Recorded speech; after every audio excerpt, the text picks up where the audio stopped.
মার্কিন সামরিক বাহিনীর পক্ষ থেকে পাক অধিকৃত কাশ্মীরকে সম্পূর্ণরূপে পাকিস্তানের অংশ হিসাবে দেখানো হয়েছে, যেখানে ভারত বরাবর বলে এসছে পাক অধিকৃত কাশ্মীর এবং আকসাই চীন ভারতের অবিচ্ছেদ্য অঙ্গ। সেইখানে মার্কিন সামরিক বাহিনীর পক্ষ থেকে একটি ম্যাপ প্রকাশিত করা হয়, যে ম্যাপে পাক অধিকৃত কাশ্মীর সহ আকসাই চীনকে সম্পূর্ণরূপে চীন এবং পাকিস্তানের অংশ হিসাবে দেখানো হয়েছে।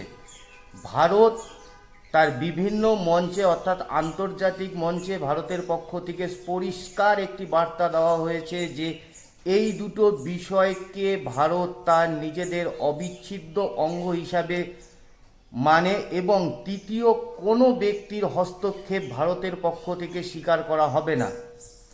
তারপরেও মার্কিন সামরিক বাহিনীর পক্ষ থেকে এই ম্যাপটি প্রকাশ করা হয়েছে।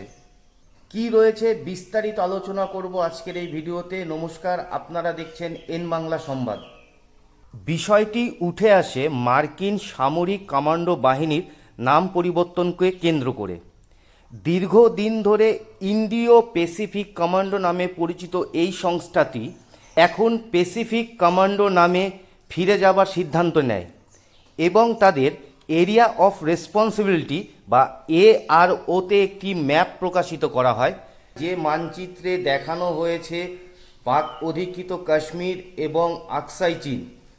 পাক অধিকৃত কাশ্মীরকে পাকিস্তানের অংশ হিসেবে দেখানো হয়েছে এবং আকসাই চীনকে সম্পূর্ণরূপে চীনের অংশ হিসেবে দেখানো হয়েছে।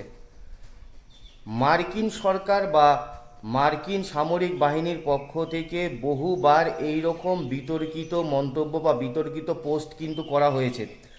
সাম্প্রতিক হরমুজ প্রণালীতে টানা 4 দিনে 3টি ভারতীয় পণ্যবাহী জাহাজের উপর মার্কিন সেনার আক্রমণ হয়েছে এবং তাতে কিন্তু ভারতীয় 3 জন নাবিক মারা গেছে।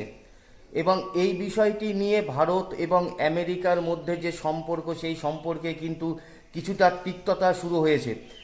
এই বিতর্ক শেষ হতে না হতে ফের আবার মার্কিন সামরিক বাহিনীর পক্ষ থেকে ভারতের অত্যন্ত গুরুত্বপূর্ণ এবং সেন্সিটিভ বিষয়টিকে নিয়ে প্রকাশ্যে একটি ম্যাপ আনা হয়েছে, যাতে আমেরিকার দাবি করছে, এটাকে সরাসরি আমেরিকার দাবিই বলা যায়, বা আমেরিকা মেনে নিয়েছে যে পাক অধিকৃত কাশ্মীর এবং আকসাই চীন সম্পূর্ণ চীন এবং পাকিস্তানের অংশ।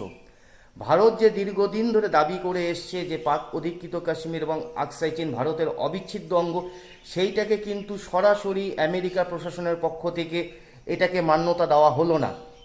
আজকে যে ম্যাপটি প্রকাশ করা হয়েছে সেই ম্যাপের মাধ্যম দিয়ে কিন্তু এই বার্তাটি পরিষ্কার পৌঁছায় যে আমেরিকা ভারতের এই দাবিটিকে সরাসরিভাবে মান্যতা দিতে চাইছে না।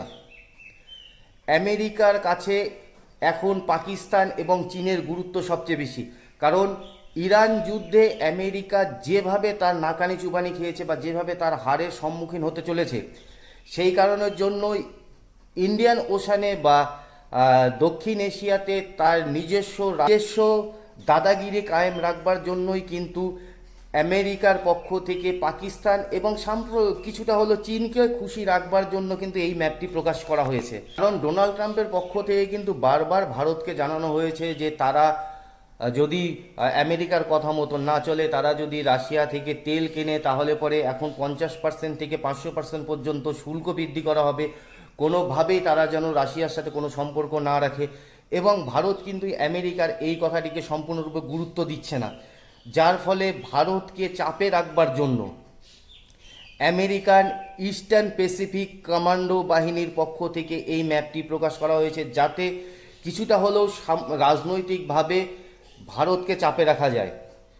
এই কারণের জন্যই এই বিতর্কিত ম্যাপটিকে কিন্তু প্রকাশ করা হয়েছে আমেরিকার পক্ষ থেকে। এবং সরাসরি যেখানে G7 বৈঠক কমপ্লিট হওয়ার পরেই এই ম্যাপটি কিন্তু আমেরিকার সেনাবাহিনীর পক্ষ থেকে প্রকাশিত করা হয়। এই বিষয়টি নিয়ে আপনারা কি ভাবছেন অবশ্যই কমেন্ট বক্সে লিখে জানাবেন। আর ভিডিওটি যদি ভালো লাগে তাহলে অবশ্যই চ্যানেলটিকে সাবস্ক্রাইব করে আমাদের সঙ্গে থাকুন। সকলে ভালো থাকুন, সুস্থ থাকুন।